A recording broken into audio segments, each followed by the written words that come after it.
Have you ever wondered about the turning point in the American Revolution? It all started on February 7, 1779, with George Rogers Clark's departure from Kaskaskia. Picture a group of roughly 170 men, a blend of Kentucky militia and French volunteers, all led by the determined George Rogers Clark. Their journey was not for the faint-hearted. They set out to traverse over 200 miles of land, a daunting landscape shrouded by the icy grip of winter and submerged in deep floodwaters. Their destination? Fort Sackville at Vincennes, a symbol of British control on America's western frontier. It was a trek that tested the resolve of even the toughest of men. Each step taken, each mile crossed, was a step closer to their goal, a step towards a pivotal moment in the American Revolution. Clark and his men were on a mission to end British domination in America's western frontier.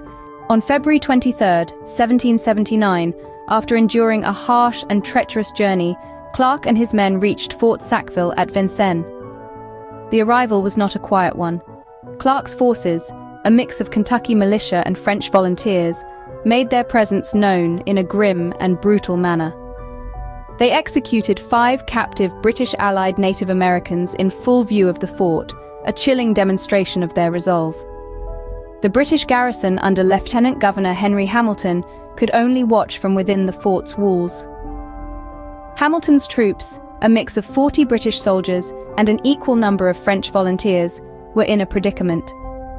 They had allied themselves with Hamilton when he took the fort in December, but now they were reluctant to fight their compatriots who had joined Clark. Clark, a seasoned strategist, played on this reluctance and the fear instilled by the executions.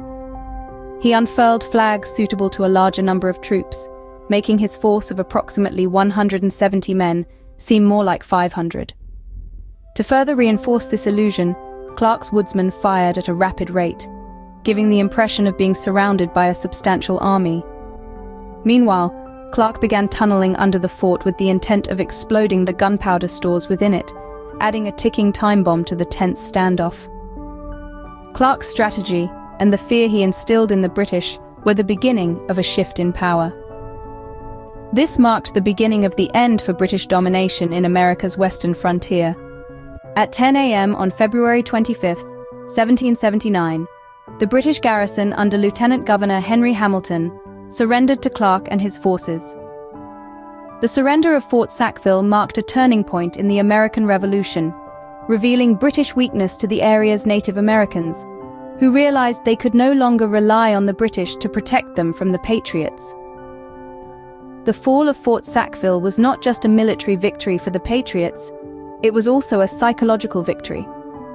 It showed the Native Americans, and indeed the world, that the British were not invincible.